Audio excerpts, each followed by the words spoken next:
What's up, everybody? I'm Matt Brody, and before we get started, I just want to say thank you for stopping by and watching this video. If you haven't already, go ahead and hit the subscribe button. If you're into photography, video, marketing, vlogs, things like that, that's what we do here. Welcome back to Quick Tip Friday. This is a just-in-time photo tip. If you are watching this on Friday when this video comes out, this Sunday is the super blood wolf moon eclipse.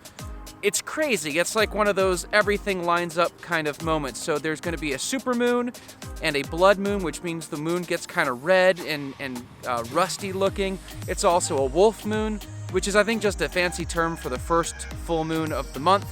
But it's also going to be an eclipse. And so all these things are happening at about 9:30-ish p.m. on Sunday night. So this is just in time to let you learn how to photograph the moon so that you can go out and get some awesome pictures of the super blood wolf moon eclipse. So after you've figured out how to finish saying all of that, let's teach you how to actually photograph it. Now, there's a couple things I like to do when I'm photographing the moon, and obviously the event hasn't happened yet, so I can't actually show you how I'm going to shoot it. I want to give you some tips so that you can go shoot it. I'm going to implement these tips too, and I'm going to share them on Instagram. And if you haven't already, follow me on Instagram. It's the Matt Brody. Tip number one comes pretty standard. Use a good tripod. When you're zoomed in on the moon the way that you're going to be, you want that camera to be as steady as possible. So use a good tripod. The other thing you're going to want, if you can, is either to put the camera on a timer or on a shutter release if you've got a remote, or if you don't have any of that and your camera has a touch screen where you can touch to take a picture, do that.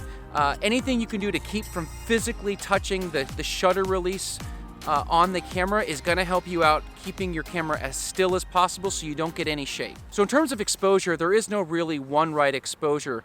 I tend to start with my aperture to get the crispest image I possibly can. So I typically start with f11 or f16 just to make sure I have a really crisp image and a lot of depth of field. From there, you're going to want to adjust your ISO and your shutter speed accordingly. You're going to have to play around with that a little bit to get the exact exposure you need, because it is just the reflection, it's not the sun. It's not going to be the exact as the Sunny 16 rule, so keep in mind that the best results are going to have a slightly faster shutter speed so that you eliminate any possible camera wobble or vibration from the actual shutter release. But you also want to keep in mind that you don't want your ISO to go so high that you're creating a lot of unintentional noise. So the great thing about the supermoon is that the moon is actually going to appear closer to the Earth than normal, which means it's going to appear slightly larger. Now, that doesn't mean it's going to appear massive the way you see in some photos. The way you do that is with a foreground. The moon obviously doesn't really change that much in size, but our perception of the moon changes an awful lot with what's in front of it.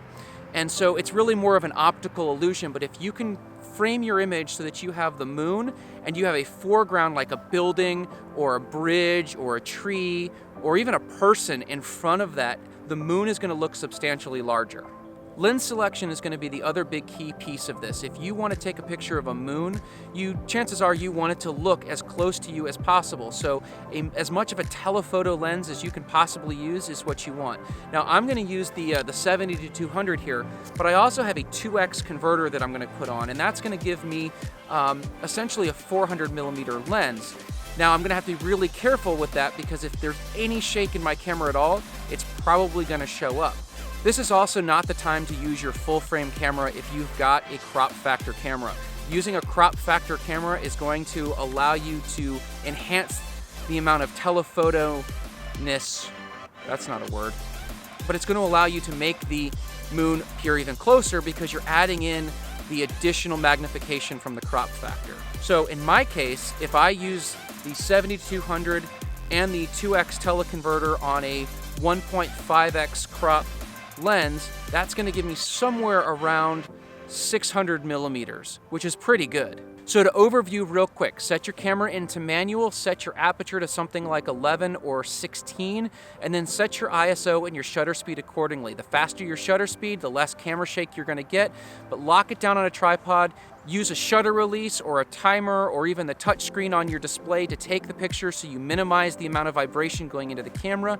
Use a crop factor camera if you can, and use the largest telephoto lens that you've got, and make sure you have a foreground that is going to enhance the visual appeal of that moon and you're gonna get some awesome shots, I guarantee it.